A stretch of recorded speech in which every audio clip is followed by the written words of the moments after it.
There's been so much talk about the health hazards brought on by Katrina that little attention is being paid to a health hazard in Orleans Parish long before the storm hit.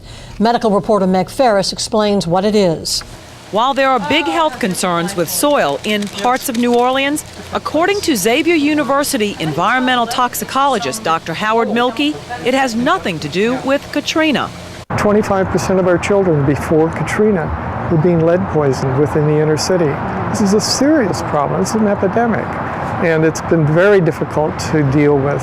His lab is lined with 10,000 local soil samples, and testing shows there's enough lead to make people sick, especially children and pets. Learning disabilities, retardation, other chronic diseases, kidney disorders, diabetes, these are all connected with lead exposure.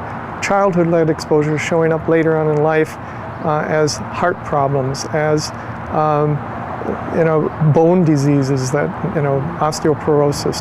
The lead, he says, is coming from paint that was used on homes until 1978 and gasoline used in the 60s, 70s, and early 80s.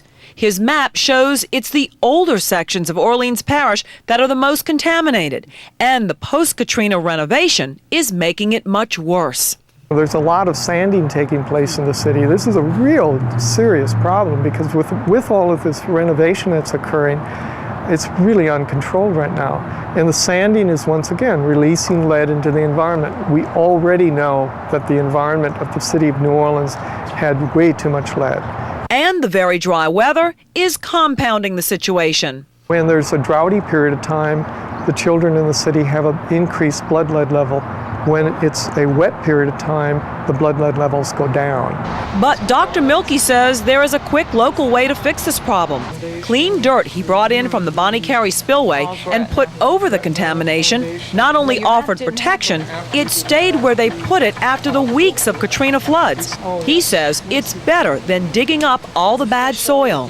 If you start trying to take material away, you run into all sorts of barriers. The legal barriers, what's a hazardous waste. You don't want to get it on a truck and go down the city street with this soil blowing all over the place. And the Louisiana Department of Environmental Quality confirms there is a potential problem of elevated lead levels. But they say how it would be cleaned, who will pay, and if it is necessary is yet to be studied.